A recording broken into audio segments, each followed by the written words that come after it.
तो ज्योग्राफी में आज हम लोग एक नया टॉपिक स्टार्ट करने जा रहे हैं, टर्शरी एंड क्वाटरनरी एक्टिविटीज़। देखिए, सबसे पहले बिफोर स्टार्टिंग द चैप्टर, सबसे पहले आप ये जानिए कि यूनिवर्सिटी ऑफ मेहंदी पे क्लास 12 के सारे सब्जेक्ट तैयार हो रहे हैं, अपलोड हो रहे हैं। आप उसको ज्वाइन करिए। जो बंदे कॉम्पिटिटिव लेवल की तैयारी कर रहे हैं तो जनरल स्टडी सोल्यूशन को देख सकते हैं। वहाँ पर आपका यूपीएससी से रिलेटेड, पीसीएस से रिलेटेड कंटेंट अपलोड हो रहा है। ठीक है, current affair, general study booster और फिजिक्स और मैथ और हिस्ट्री, अब्बास एजुकेशनल सोसाइटी, यानी 3 चैनल हमारे हैं जिस पे पूरा कंटेंट आपका अपलोड हो रहा है। तो जाके सब सारे चैनल को विजिट करिए, देखिए। अब सबसे पहले हमने प्राइमरी देखा था बेटा। प्राइमरी में क्या होता है, ये नेचुरल रिसोर्सेज होते हैं, इनका इस्तेमाल होता है। ठीक है। सेकेंडरी में क्या होता है, हम इसको प्रोसेस करते हैं बेटा। ठीक, प्राइमरी और सेकेंडरी को सपोर्ट देने के लिए जो चीज़ें इस्तेमाल होती हैं, that's we call them tertiary and quaternary activities. ठीक है, ये चीज़ आपको ध्यान देना है। अब यहाँ से हम लोग स्टार्ट करते हैं। When you fall ill, family doctors. अब ये लोग क्या होते हैं, सर्विसेज देते हैं। अब जैसे मान लो आप बीमार पड़ गए तो आपको कौन देखेगा, डॉक्टर देखेगा। ठीक है, हॉस्पिटल लेके जाएंगे पेरेंट्स लोग। जैसे मान लो स्कूल है, ठीक है, स्कूल में टीचर पढ़ाएगा।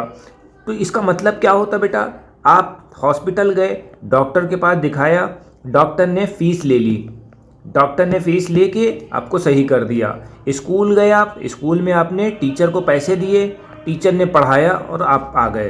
कुछ लीगल प्रॉब्लम थी, आपने लॉयर के पास गए, लॉयर को हायर करा, लॉयर ने पैसे दिए, लॉयर को पैसा दिया और आपका काम हो गया। ठीक है, तो ये सब क्या चीज़ है, ये सर्विस सेक्टर्स है। All the service sector special skill. ठीक है, सर्विस सेक्टर में कुछ स्पेशल स्किल्स होते हैं जिसके बदले में आप पेमेंट करते हो। ठीक है, जैसे हेल्थ है, एजुकेशन है, लॉ है, गवर्नेंस है, रिक्रिएशन है। रिक्रिएशन का मतलब है नहीं घूमना टहलना, पार्क वार्क है तो आपने पैसा दिया। ठीक है, ये चीज़ है। अब यही बातें हम लोगों को बतानी है। Tertiary activity are related to the service sector. Man power is important competent of the service sector. ठीक है, सर्विस सेक्टर को कौन डील करता, मैन पावर भैया, यही चलाएगा आराम से। ठीक है, जैसे मान लो आपकी एसी ख़राब हो गई है तो एसी कौन सही करने आएगा, भाई बंदा ही आएगा और वो सर्विस देगा, आप उसको पैसा दोगे। Perform skill labour, professionally trained and expert and consultant. ठीक है, तो ये सब लोग होते हैं। Initial stage of the economic development, larger proportion of the people work in the primary sector. शुरुआत के दशक में जो है प्राइमरी सेक्टर में लोग बहुत ज़्यादा तगड़े से काम करते थे। फिर डेवलप इकनॉमी हुई, थोड़ा से शिफ्ट हुए। Majority of worker get employed in the tertiary sector and moderate proportion of the employed in the secondary. ठीक है, पहले ज़माने में प्राइमरी एक्टिविटी पे लोग बहुत ज़्यादा ध्यान देते थे, लोग जाते थे। फिर धीरे धीरे टर्शरी सेक्टर भी डेवलप हो गया, इंडस्ट्रियल रेवोल्यूशन आया, फिर सेकेंडरी सेक्टर डेवलप हो गया। इस तरह से ये सब चीज़ें होने लगी बेटा।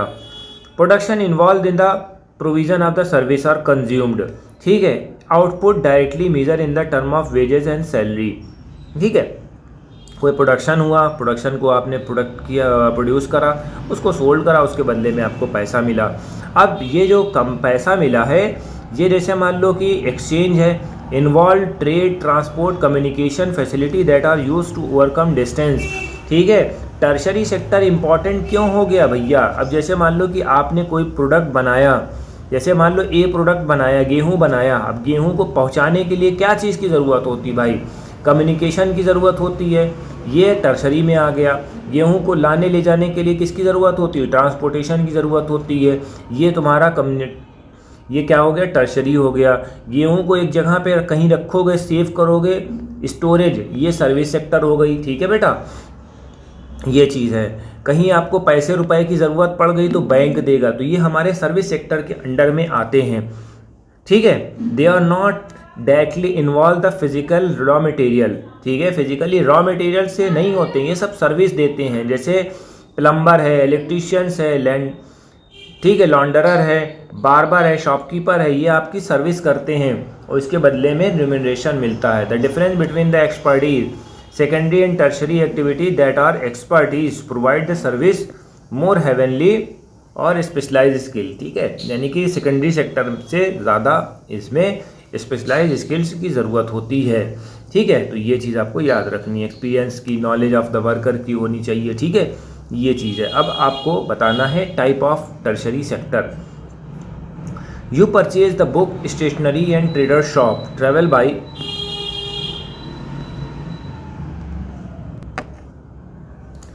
By bus, send a letter, talk telephone, obtain service of the teacher or studies and doctor at the time of illness। इसका मतलब क्या होता है बेटा, कोई चीज़ आपको खरीदनी है, परचेज करनी है, तो वहाँ पर आप बुक शॉप पे जाओगे, उन्होंने सर्विस दी और आपके पास आ गई। ठीक है, आप कोचिंग जा रहे हैं, आपने पैसा पेड करा, उन्होंने आपको पढ़ा दिया, आप बीमार पड़े, ठीक है, आपको मेडिसिन मिल गई, ये चीज़ है। अब आपको बिजनेस करना है, तो बिजनेस करने के लिए ट्रेड है, ट्रांसपोर्ट है, कम्युनिकेशन है, सर्विसेज है, ये टर्शरी सेक्टर का एक पार्ट होता है बेटा। ठीक है, अब ट्रेड करना है, ट्रेड का मतलब क्या होता है, कोई भी चीज़ सेलिंग करना या बाई करना कहीं भी, elsewhere. All the service in the retail, retail होता है, एक होलसेल होता है। रिटेल का मतलब यानी चिल्लर, ठीक है, फुटकर में लेते हैं, ठीक है, देसी भाषा में इसको चिल्लर कहा जाता है। ठीक है, होलसेल का मतलब यानी कि we get the bulk amount of quantity, ठीक है, परचेज। अब एक इंटेंडेड प्रॉफिट के लिए होता है। Town cities where all the work take place, trading centre होता है। अब जैसे मान लो कि आप एक पर्टिकुलर प्लेस पे काम कर रहे हैं, बिजनेस कर रहे हैं, तो वो आपका ट्रेडिंग सेंटर हो गया। ठीक है, जैसे मान लो लखनऊ का एरिया है, बाराबंकी है तो उसकी वहाँ पर मार्केट लगेगी, गोंडा है तो वहाँ पर अपनी उसकी मार्केट लगेगी, ठीक है, महाराष्ट्र है उनकी अपनी मार्केट लगेगी। ठीक है, ये चीज़ है, यहाँ पर आप बिजनेस करते हो। The rise and trading from the barter at the local level of the money exchange, international scale trading centres. ठीक है, collection of distribution, rise in the trading from the barter, barter से जो हट के, जब barter system क्या था, exchange of good without money. ठीक है, सामान का प्रोडक्शन करते थे, सामान को एक्सचेंज करते थे। ठीक है, अब कहाँ से होता है बेटा, लोकल लेवल से इंटरनेशनल लेवल तक होता है बेटा। तो ये सब ट्रेडिंग सेंटर्स होते हैं बेटा। ट्रेडिंग सेंटर में भी divided in the rural and urban marketing centre. Trading centre भी अलग अलग होते हैं बेटा। एक रूरल सेंटर होता है, जैसे संडे के मार्केट होती नहीं है, ये चीज़ होती है। क्वासी अर्बन सेंटर होता है। Trading centre of the most rudimentary type, here the personal and professional service are not well developed. यहाँ पर पर्सनल और प्रोफेशनल सर्विस जो होती है डेवलप नहीं होती है। These are the local collective, these form local collecting and distributing centre. ये सब डिस्ट्रीब्यूटिंग सेंटर्स होते हैं लोकल से कलेक्ट करके। ठीक है बेटा, जैसे मान लो मंडी बना दिया, जैसे मान लो जितने भी, अब ऐसे समझिए, इस पॉइंट का मतलब समझिए। जैसे मान लो एक प्लेस है, शहर का एक भाग है, वहाँ पर हमने मछली मंडी बना दी, वहाँ पर हमने सब्जी मंडी बना दी। ठीक है, वहीं से सारा सामान उठेगा। अब यही से local collecting and distributing centre, समझ रहे हो, इसी को हम क्या बोलते हैं, मंडी बोलते हैं। आप समझ रहे हो, ये चीज़ होती है। एक रिटेल एरिया है, ठीक है। अब जैसे मान लो लखनऊ में नाजा मार्केट है, तो नाजा मार्केट क्या है, कंप्यूटर का जितना भी सामान आपको वहाँ से मिलेगा वहीं से मिलेगा। ठीक है, ये सब चीज़ें आपको ध्यान रखनी होगी बेटा। ठीक है, रिटेल ट्रेडिंग का मतलब क्या होता है, this is a business activity concern with the sale of good directly to consumer. Consumer के लिए डायरेक्टली होता है बेटा। Most of the retail trading in the fix establishment, ठीक है, स्टोर्स होते हैं सेलिंग के लिए। ठीक है, यहाँ पर आपके लिए स्टोर्स होंगे। ठीक है, आपको कहीं जाने आने की ज़रूरत नहीं, आप हर शॉप पे आपको अपने अपने मनपसंद सामान मिल जाएंगे डेली बेसिस वाला। जैसे स्ट्रीट पेडलर्स होते हैं, हैंडी कार्ट होते हैं, ट्रक्स होते हैं, डोर टू डोर होते हैं, मेल बॉक्स होते हैं, ये सब टेलीफोन है, ऑटोमेटिक वेंडिंग मशीन है, इंटरनेट है, ये क्या है, हमारी रिटेल ट्रेडिंग पे आता है बेटा। ये डे टू डे का एक्सपेंस को बेयर करते हैं। ठीक है, अब जैसे मान लो कॉस्ट डिस्टेंस का मतलब यानी कि बहुत दूर से कोई चीज़ आ रही है तो उसको भी खरीदा जाता है बेटा। ठीक है, देखिए कहाँ है, क्या लिखा हुआ है, इन selecting the mode of transportation distance in the term of the time and cost determining factor. ठीक है, तो ये चीज़ आपको याद रखना है। आइसोक्रोन का मतलब क्या होता है, isochrone line are draw on the map to join the place equal in the term of the time to reach them. यानी कि जितना दूर रहेगा उतना टाइम लगेगा बेटा, जितनी डिस्टेंस रहेगी उतना टाइम लगेगा, जितना पास रहेगा उतना कम टाइम लगेगा। इसी को आइसोक्रोन बोलते हैं बेटा। ठीक है,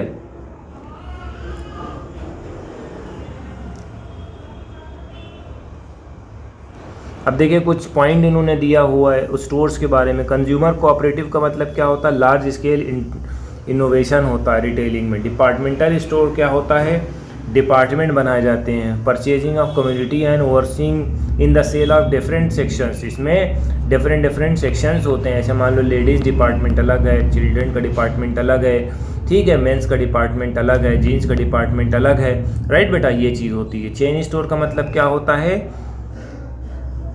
चेन स्टोर्स का मतलब क्या होता है, जैसे मान लो कि एक ही ब्रांड के कई जो है आउटलेट्स जो हैं, कई शॉप खुली हुई हों, ठीक है। They are able to purchase the merchandise, ठीक है, most economically, often going so for direct to the goods to be manufacture to specifications. They are employ highly skill specialised, इसमें इम्प्लाई करे जाते हैं हाईली स्किल्स लेबर्स या specialist in many executive task. They have ability to experiment in the one store and apply the result में भी, वहाँ पर उनको क्या होता है, एक्सपेरिमेंट करना होता है। Ability to experiment of the one store, check करना होता है, देखना होता है, उसके बाद आप रिजल्ट आउट करो, ठीक है, ये चीज़ आपको ध्यान देनी होगी। होलसेल ट्रेडिंग में आपको मालूम ही है बेटा, होलसेल ट्रेडिंग में बल्क बिजनेस होता है बेटा, न्यूमरस इंटरमीडियरीज आते हैं इसमें और वो सामान खरीदते हैं। Some large store including chain store are able to buy directly from the manufacture, ठीक है, ये जितने भी चीज़ें होती हैं वो होलसेल के ही ऊपर बिकती हैं। होलसेल में आपने एक मरतबा बिजनेस कर लिया या कोई चीज़ परचेज कर ली, बस। Most retail store procure supply for immediate resources, wholesaler often extend credit in retail, ठीक है, तो ये बात आपको ध्यान रखनी है। होलसेलर क्या करता है, अक्सर क्रेडिट कर देता है, ठीक है, extend credit to retail store to such extend that retailer operate very largely on the wholesale. इसका मतलब क्या होता है बेटा कि कभी कभी जो होता है होलसेलर क्या करता है, आपकी क्रेडिट लिमिट को बढ़ा देता है। अब जैसे उधार कर्जा लेके आप बिजनेस करना चाहते हो तो you may be getting access and you may be getting money to extend your business, ठीक है, आपको टाइम दे देगा, पैसा आप लेट भी दे दिएगा तो डजंट मैटर, ठीक है। तो ये आज आपका टॉपिक ख़त्म हो गया है। अब इसके बारे में नेक्स्ट वीडियो में हम आएंगे। कोशिश हम यही कर रहे हैं कि कोशिश यही हमारी है कि जो चैप्टर है उसको थोड़ा सा लेंदी बनाया जाए ताकि जल्द से जल्द आपका कोर्स कंप्लीट हो जाए और उसके बाद हम वन शॉट पे जाएं, ठीक है। Thank you.